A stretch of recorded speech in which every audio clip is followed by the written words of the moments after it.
Primero, breve historia de la educación. El tema de la educación es un tema perenne.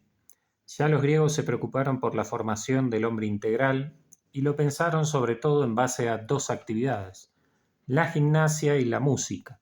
La gimnasia para la formación del cuerpo y la música o bellas artes para la educación del alma. Así trataban de lograr el hombre de la arete, de la virtud. Llegada la época del cristianismo, se planteó enseguida en la primitiva iglesia el problema de la vinculación de las materias profanas con la revelación cristiana. Ello fue motivo de largas discusiones que tuvieron por protagonistas algunos santos padres y escritores eclesiásticos, discusiones que versaron acerca de la relación entre el Evangelio y la cultura griega, o, al decir de Tertuliano, entre Pablo y Aristóteles, razón y revelación, filosofía y cristianismo, naturaleza y gracia. He ahí los dos elementos que a veces pudieron ser considerados en relación dialéctica. El hecho es que con el tiempo se fue produciendo la anhelada síntesis entre la revelación que provenía del ámbito del pueblo elegido y la cultura del mundo grecorromano, derivada del ámbito de lo que los judíos llamaban las naciones o los gentiles. Ambas cosas, la revelación y la cultura, aunque de distintos modos, brotaban de la misma providencia divina. Al fin y al cabo, Cristo no era sino la plenitud de los tiempos, no solo la plenitud de la revelación, sino también la plenitud de la sabiduría, el Logos encarnado. Gracias principalmente a los intentos de la escuela palatina de Carlomagno, dirigida por Alcuino, se fue organizando la primera educación católica que alcanzaría un momento de apogeo en la Edad Media, la tan vilipendiada Edad Media. La enseñanza se repartía en el trivium, constituido por la gramática, la retórica y la dialéctica, o sea, la enseñanza del idioma latino, la literatura y oratoria y el arte del razonamiento. El quadrivium completaba la formación intelectual añadiendo la aritmética, la geometría, la astronomía y la música.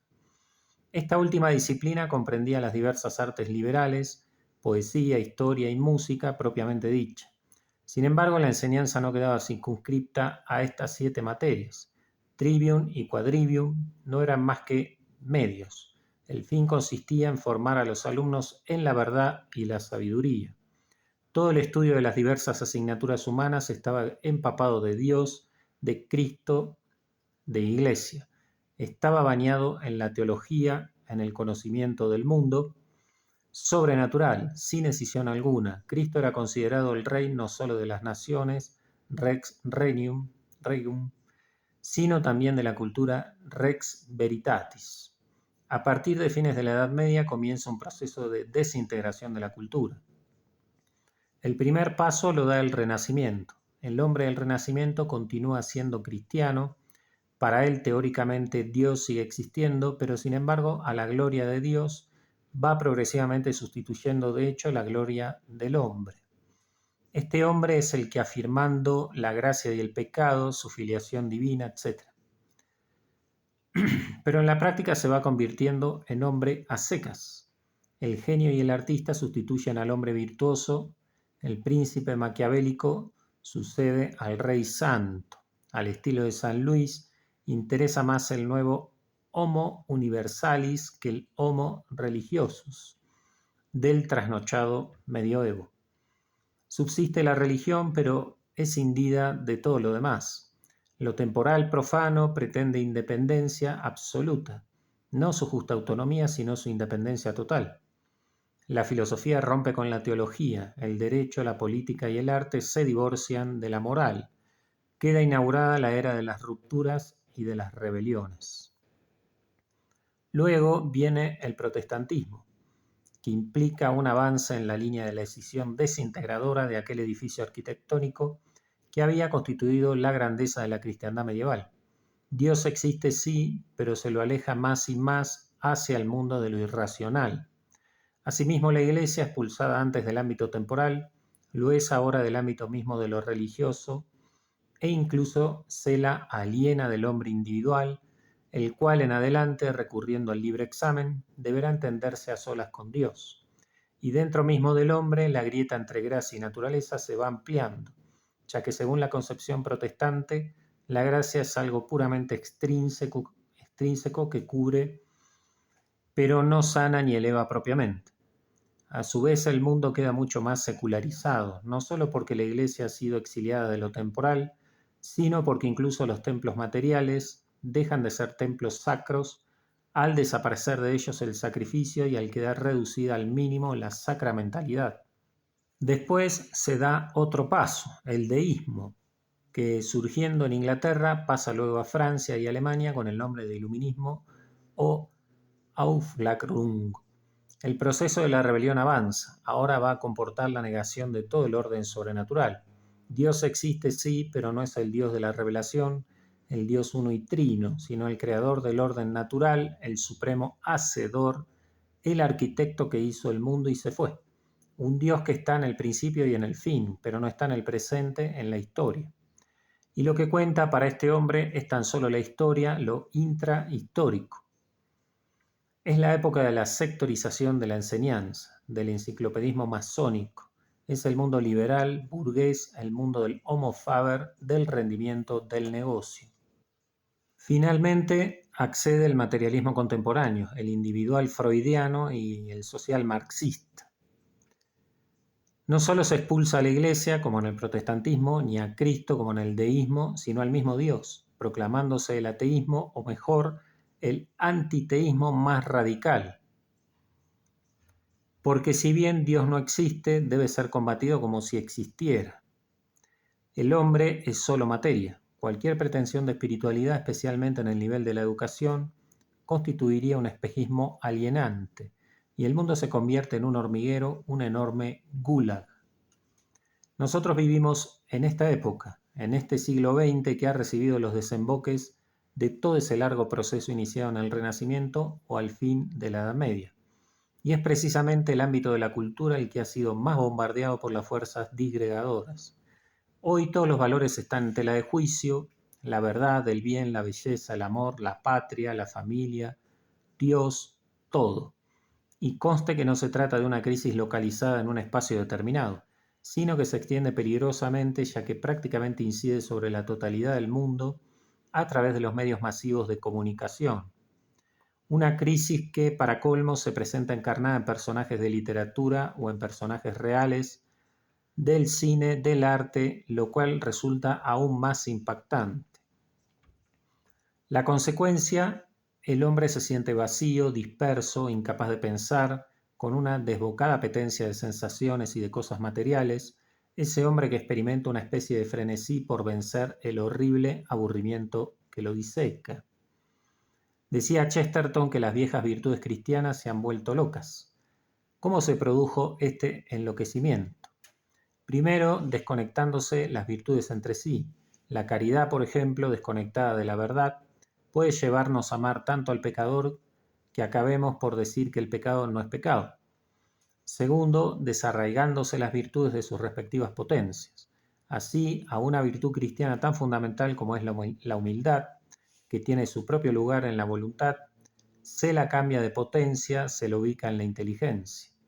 Y entonces tenemos al hombre relativista, al escéptico, al que la certeza le angustia, su paz reside en la duda. Virtudes pues desconectadas, virtudes desubicadas de sus potencias y objetos. Más aún, en ocasiones las potencias y hábitos actúan sin objeto alguno. Funcionan en el vacío, patinando como las ruedas sobre el barro. Es lo que le pasa con frecuencia al hombre de nuestro tiempo que se siente angustiado, deprimido, sin saber por qué, y entonces odia y declara repugnante la realidad con que se topa, cualquiera sea ella. Es el nihilismo, la culminación y el paroxismo del subjetivismo, del autoencierro del hombre que se quiso autosuficiente. Segundo, el colegio católico.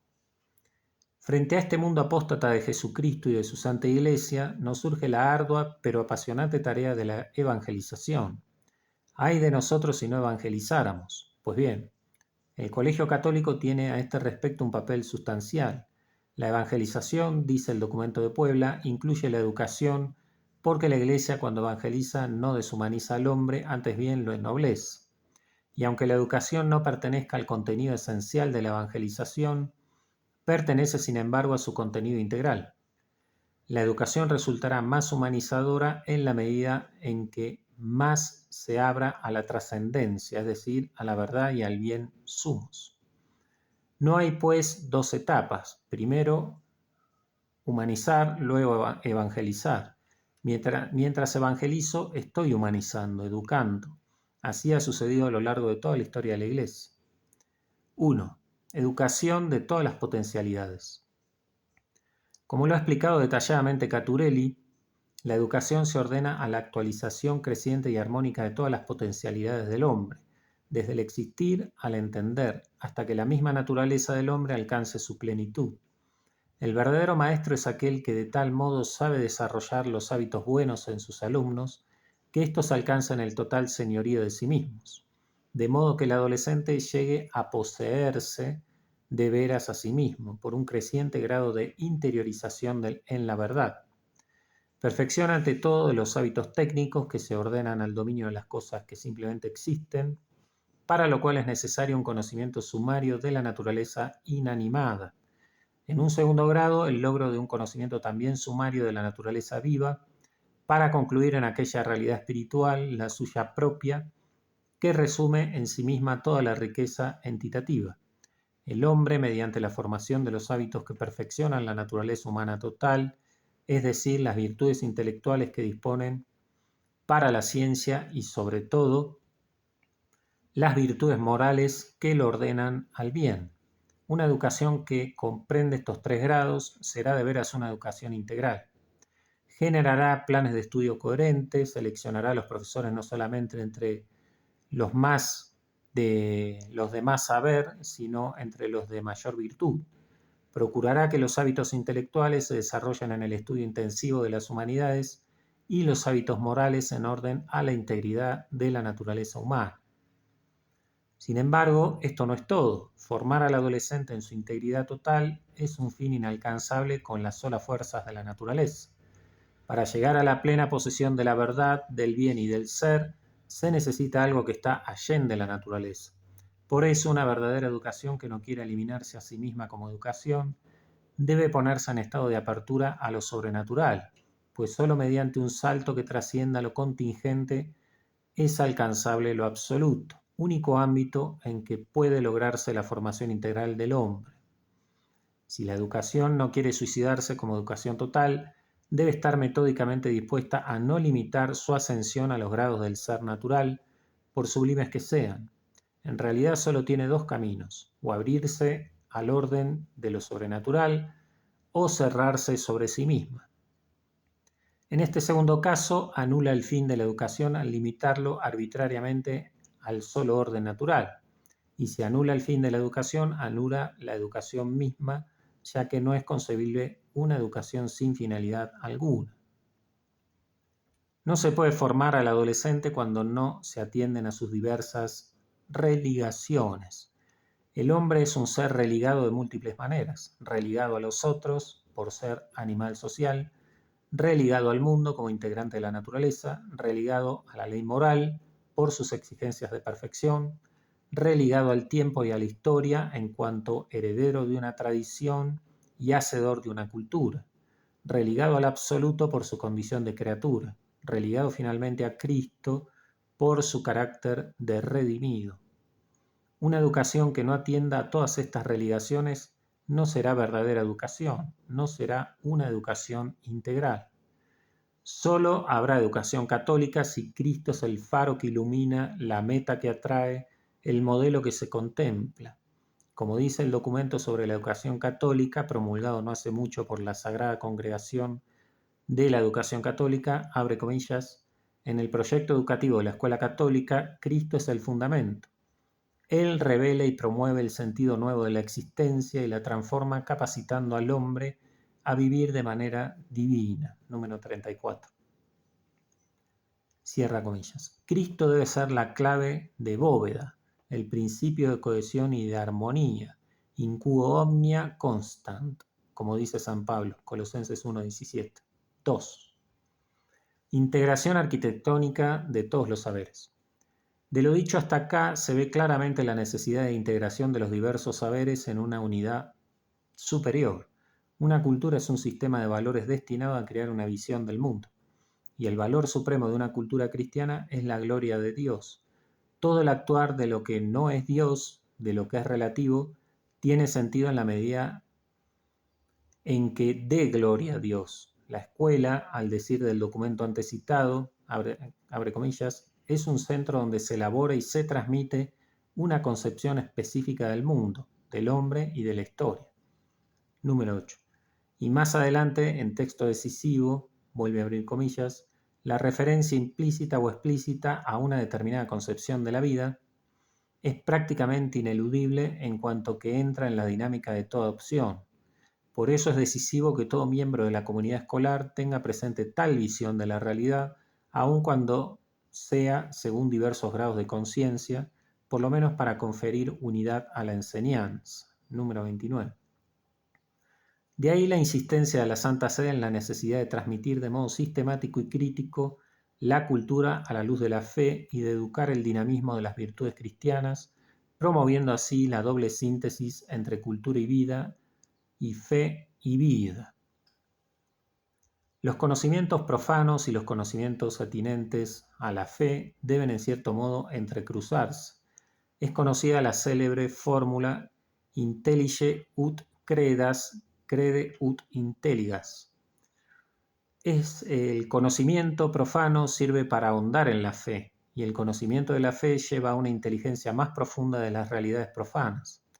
No creamos que estamos dando una educación católica por el mero hecho de que en el programa de estudios, donde hay tantas materias dictadas según las más diversas ideologías, agreguemos una hora de religión.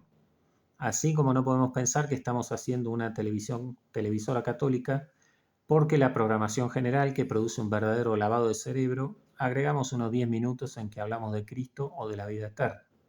Cuando decimos que la cultura debe ser sobrenatural, queremos afirmar que lo sobrenatural debe informar toda la cultura, de manera semejante a como decimos que la gracia asume la naturaleza. La educación debe ser unitaria.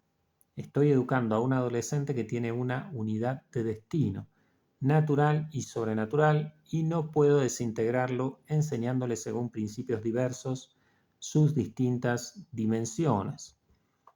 ¿Cómo no va a haber conflicto en la sociedad de hoy y en el hombre de hoy? ¿Cómo no va a haber tanta esquizofrenia cuando pareciera que todo lo que se hace es para dividir al hombre interiormente?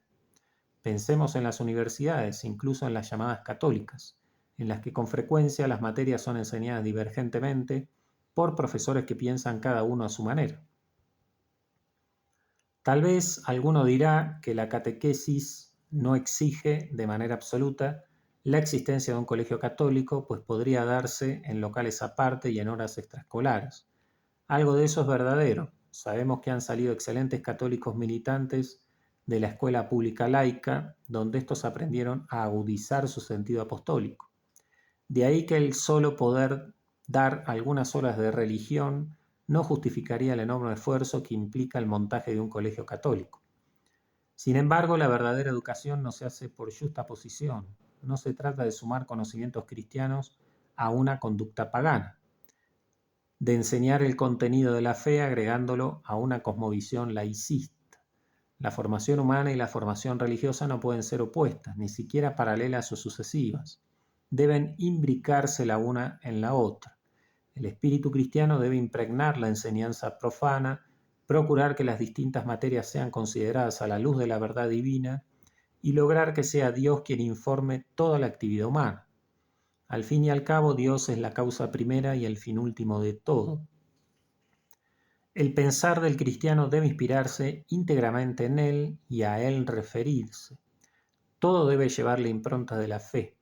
Y es claro que solo el Colegio Católico está equipado para realizar semejante labor, pues solo él es capaz de impregnar todas las ramas del saber en el espíritu evangélico. Si nos cuesta entender esto, escuchemos al menos las siguientes palabras de un marxista, él sí bien consciente de la necesidad de una cosmovisión para formar al militante del partido. Abre comillas. La fuerza del marxismo, decía, es la siguiente.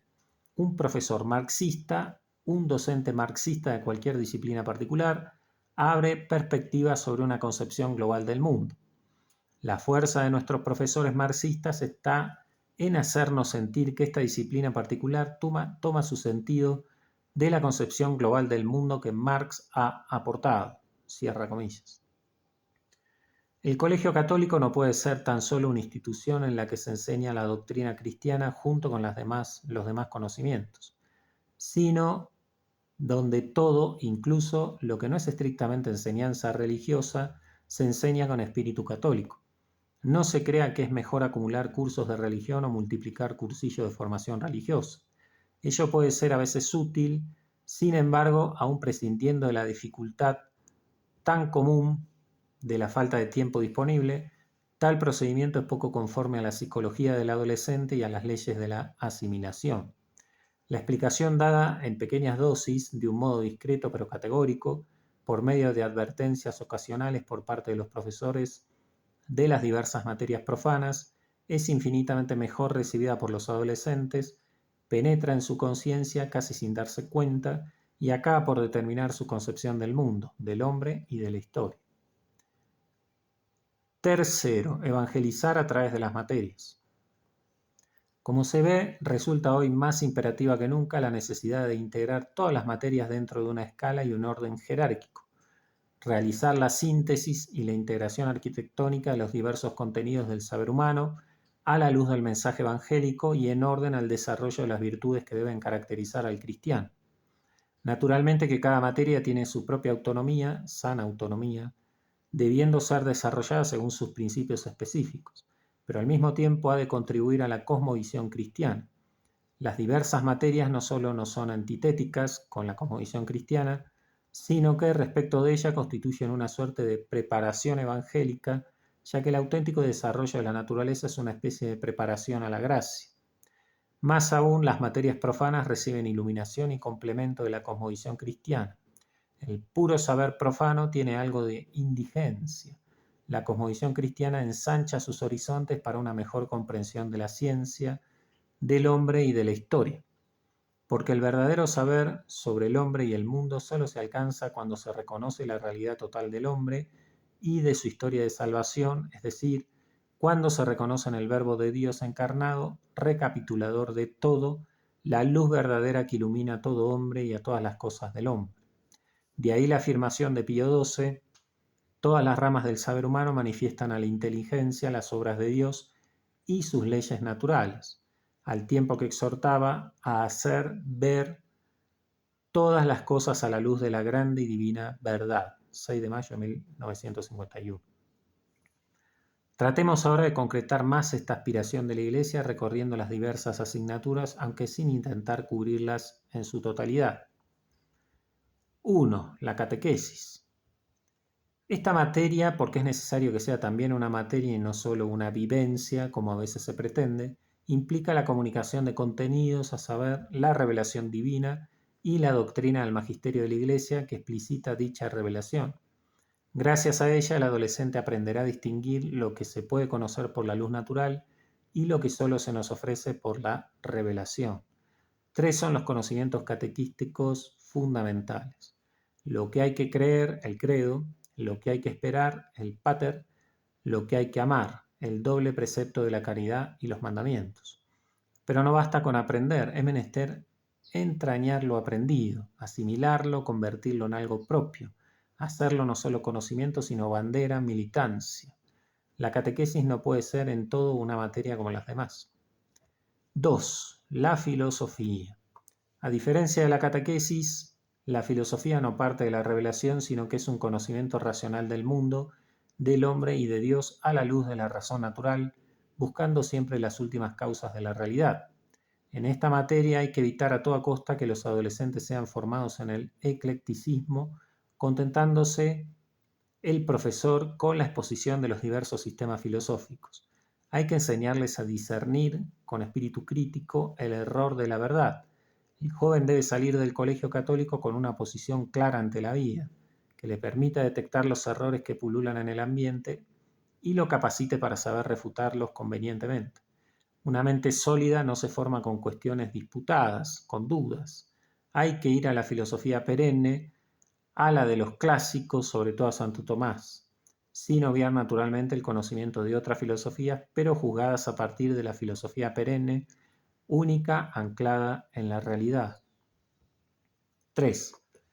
Las ciencias. La enseñanza de las llamadas ciencias físico-químicas debe comunicar al joven el conocimiento de la materia y de sus leyes. En la ciencia se aprende las leyes de la naturaleza. A algunos este conocimiento los ha de hecho conducido al ateísmo. La naturaleza absolutizada acaba por convertirse en un sucedáneo de Dios. Para el marxista la ciencia es lo único, reemplaza a la religión. En nuestros colegios debemos enseñar la física y la química con visión científica sin duda, pero con un telón de fondo religioso. Dios es el comienzo y el fin de toda ley física, de toda propiedad química, creador tanto del electrón como de la estrella. Por eso el universo canta la gloria del Creador. Este mundo con sus leyes admirables es una palabra o un poema quasi magnum carmen ineffabilis modulatoris, decía San Agustín. El docente debe realizar su propia síntesis entre ciencia y fe, señalando cómo corresponde la presencia de Dios en su creación. La observación de los hechos se convierte así en un trampolín hacia Dios. La misma Sagrada Escritura, en cada una de sus páginas, suscita a la admiración por el orden, hermosura y sabiduría que resplandecen en la creación. Será preciso despertar en los alumnos el sentido de la admiración ante la grandeza de la obra divina, admiración que es una de las mejores introducciones a la oración. 4. Las matemáticas. Esta materia ayuda a crear en el alumno el hábito de la exactitud al tiempo que le permite tener experiencia de la medida de las cosas. Naturalmente, no hay diferencia entre un manual de matemáticas compuesto por un autor cristiano y otro compuesto por un ateo. Sin embargo, si el profesor posee sabiduría cristiana, sabrá despertar en sus alumnos el culto de la verdad desinteresada, les inspirará el sentido del rigor intelectual. Las matemáticas exigen una suerte de ascética no ciertamente extraña al orden cristiano. Esta ascética está tejida de atención a la realidad dada, de método, de humildad, de perseverancia, de anhelo de precisión y concisión. El alumno irá advirtiendo que se podrá reencontrar con esfuerzos semejantes cuando, ya adulto, trate de modelar por medio de la reflexión su vida y la ciudad terrestre en conformidad con la fe católica. Además, la belleza y elegancia de ciertas demostraciones lo conducirán a veces al silencio interior.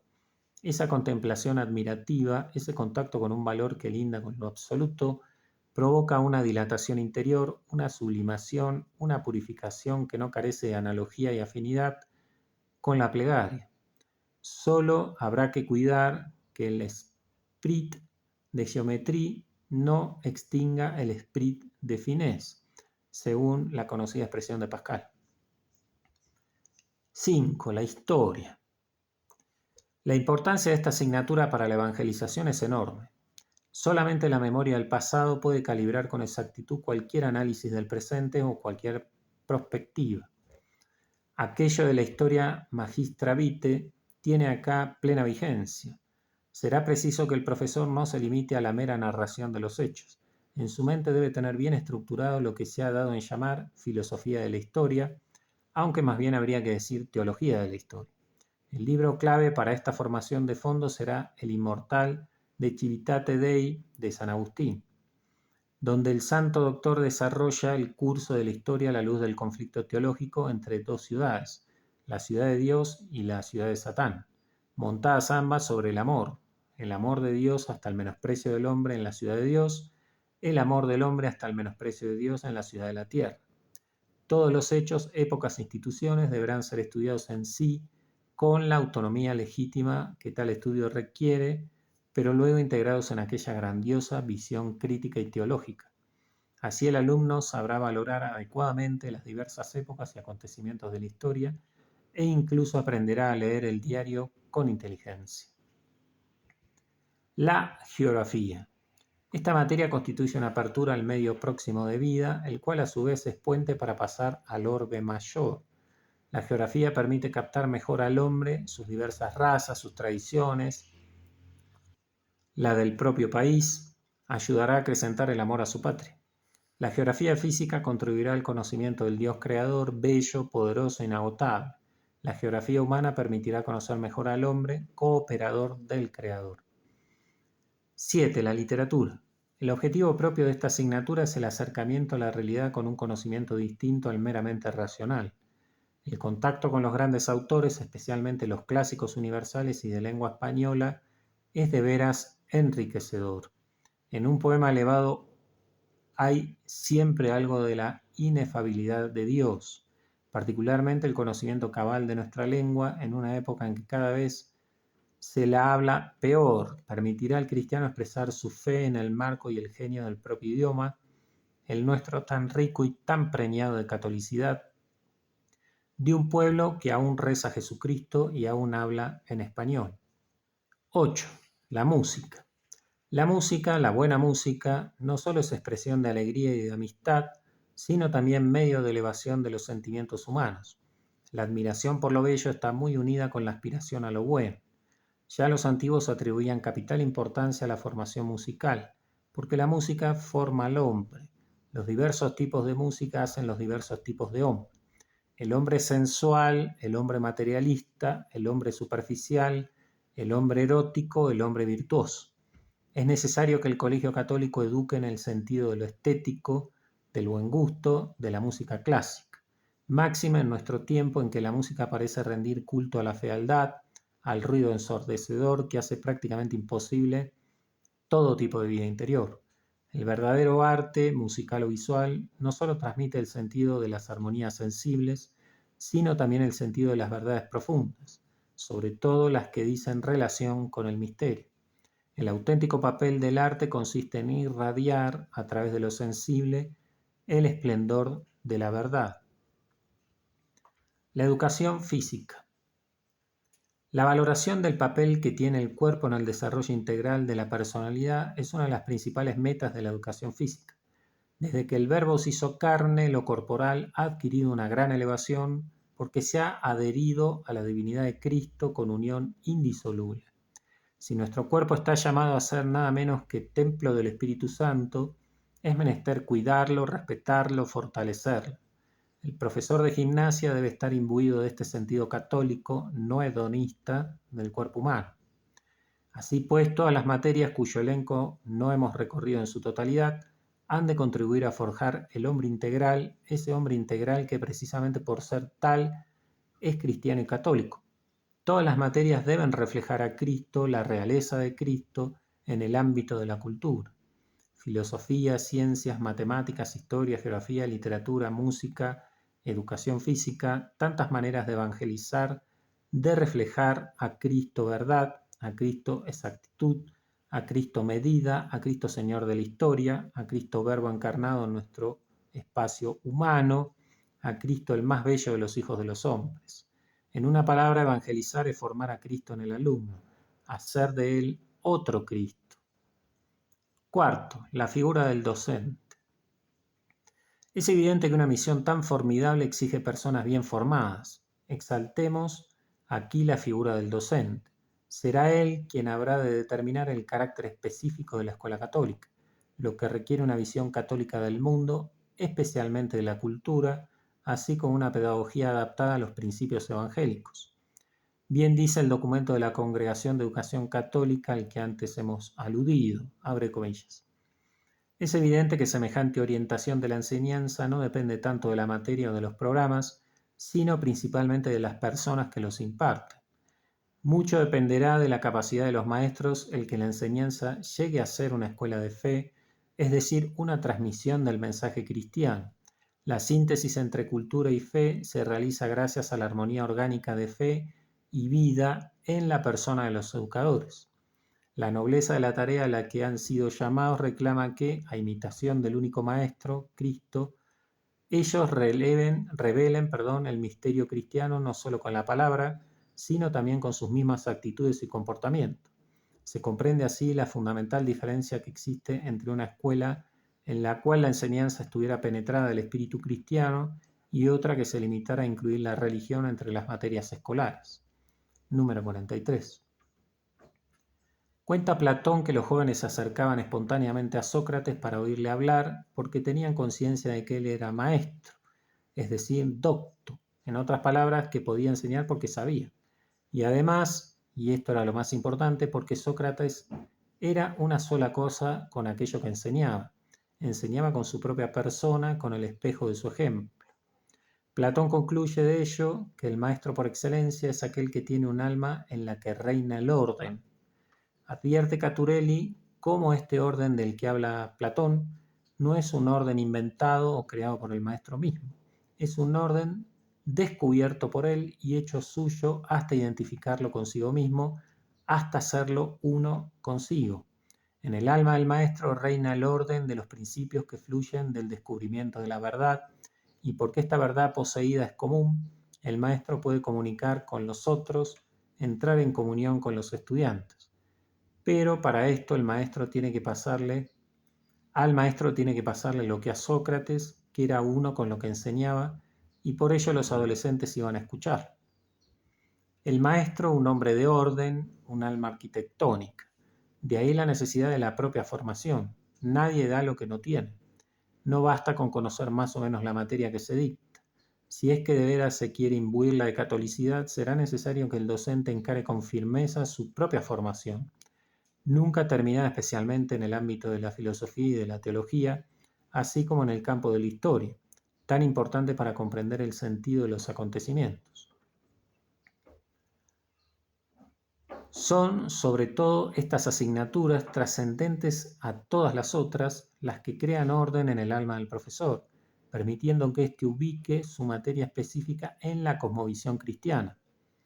Por eso la tarea de la educación exige en el docente, verdadero ministro del verbo, una penetración y profundización constante en la verdad, así como un perfeccionamiento progresivo de su vida espiritual, es decir, de su total humanidad concreta, pues solamente tiene posibilidad de enseñar a aquel que, como acabamos de decir, está identificado con la verdad que enseña. Si queremos que nuestros adolescentes logren una formación sintética, arquitectónica, lo primero es lograr esta síntesis en nosotros mismos, ya que todos estamos bastante fragmentados o desintegrados, en buena parte por culpa de este mundo felón en que vivimos, mundo apóstata de verdades enloquecidas. Lograr la unidad interior es aquí nuestra primera meta. Tenemos que aprender a elaborar esa síntesis de todas las dimensiones de nuestro ser, poner en armonía nuestra inteligencia y nuestra voluntad, nuestro corazón y nuestros sentidos. Recobrar un orden, un cosmos en contraposición al caos en que estamos hoy inmersos. E informarlo todo con la luz de la gracia, con la fuerza de la gracia, con el calor de la gracia. Tenemos que hacer de nosotros el santo, el docente santo. Tenemos que ser santos y fundadores porque necesitamos crear instituciones que realmente sean canal de esa cultura que anhelamos. La tendencia a la santidad y a una santidad fundacional llenará nuestra alma de celo apostólico, de ese celo que es calor del alma encendida en el amor a Dios y que ama al prójimo por amor a Dios. Celo al ver cómo las almas se corrompen por el influjo demoledor de la sociedad de nuestro tiempo, que nada o casi nada nos ayuda en nuestra empresa. Celo al ver que Cristo, que quiere hacerse uno, desposarse con cada uno de nuestros alumnos, es por ellos preterido y postergado en pro de los amantes que se les ofrecen en el mundo moderno. Si no sentimos este celo en nuestro corazón, quiere decir que aún tenemos mucho de funcionario y poco de educador, de apóstol, pero siempre hay tiempo para rectificar el camino. Quinto, formar héroes. Finalmente, no olvidemos que debemos formar para nuestro tiempo. Algunos interpretan esta afirmación como si debiéramos preparar a nuestros jóvenes para adaptarse al mundo moderno. Nada más lejos del ideal de un colegio católico. Hay dos maneras de ser modernos, haciendo lo que hacen todos y sabiendo enfrentar los errores del propio tiempo con espíritu creador. El documento de la Sagrada Congregación al que repetidamente nos hemos referido dice que en la sociedad actual se hace necesario garantizar la presencia del pensamiento cristiano en medio del caos de las concepciones y los comportamientos de nuestra época. Y agrega, abre comillas, Si se prestan oídos a las exigencias más profundas de una sociedad caracterizada por el desarrollo científico y tecnológico, ¿qué podría desembocar en la despersonalización y en la masificación? Y si se quiere darles una respuesta adecuada, resulta evidente la necesidad de que la escuela sea realmente educativa, o sea, que se haya en grado de formar personalidades fuertes y responsables, capaces de hacer opiniones libres y justas. Cierra comillas. Personalidades fuertes capaces de discernir lo bueno de lo malo, que amen la justicia y odien la iniquidad, que abracen la verdad y aborrezcan el error. Eso es lo que necesitamos. Por ello, hoy menos que nunca tenemos derecho a formar mentalidades gregarias, católicos, flanes. El enemigo de Dios y de la Iglesia tiene un especial interés por dominar el campo de la cultura. Sabemos que en Italia los dirigentes del llamado eurocomunismo han dicho que en este momento no les interesaba tanto la toma del poder cuanto la toma de la cultura. El que toma la cultura da forma al país. Nosotros, católicos, hemos de trabajar intensamente para dar una forma católica a la cultura en nuestra patria. Debemos formar jóvenes de carácter capaces de negarse a la masificación contemporánea, esa terrible dictadura del espíritu peor que cualquier opresión física. La educación es obra de artesanía, no de producción masiva o en serie. Formar jóvenes con ideales, con escala de valores, con una visión verdaderamente católica del mundo. Si al menos cada año salieran de nuestros colegios solo 4 alumnos realmente bien formados y militantes, pronto cambiaría el ambiente de nuestra patria. Resolvámonos, pues, a educar. Tal es nuestra misión, nuestra difícil pero fascinante misión.